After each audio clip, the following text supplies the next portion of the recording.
Elizabeth is a strong, spunky 3-year-old that has had an incredible journey.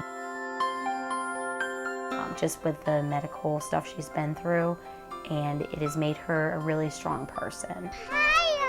And she's just amazing. When she was born, the intestine that was outside of her body was in like a sack. She went right to surgery that day to put back the intestine into the body where it belonged. That's when they discovered there was further complications. She was diagnosed with gastritis, or it's also called short bowel syndrome. Basically, you're unable to absorb nutrients and food that you need to grow. And this is a life-threatening congenital defect for which the child requires early surgery and then long-term nutritional care. She required IV nutrition by way of an IV catheter in the chest and a feeding tube in the stomach, and that was because a lot of her intestine had to be removed. And she was in the hospital for 4 months, 4 whole months. And our initial goal was not only to essentially save the child's life and have her start on the road to recovery, but to enable her to live outside the hospital along with her very complex care. Lynn is such an advocate for getting these children home and proving that they thrive in their home environment. They need to be with their family. We can take calls at any time of the day or night to support the families and prevent a medical complication or prevent a hospitalization.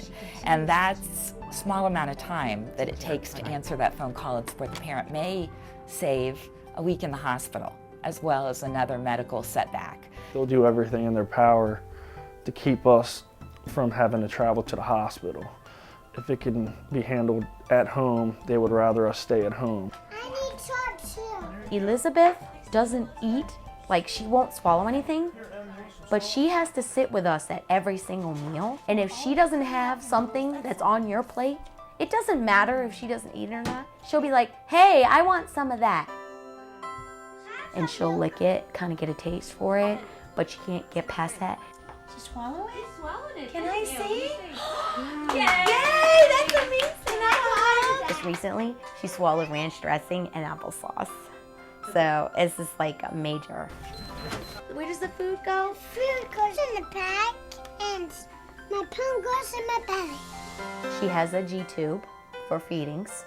She can have her formula shut off 10 hours a day, so we run her food at night when she's sleeping, so she has the freedom of running around because she's a very active child.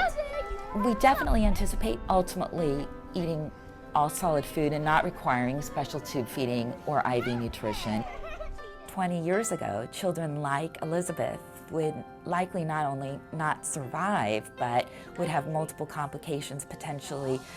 Now, they're not only surviving, but they're thriving and living and receiving highly specialized medical care at home. And that all happens through the support and collaboration of the parents and teams like ours at the Johns Hopkins Children's Center.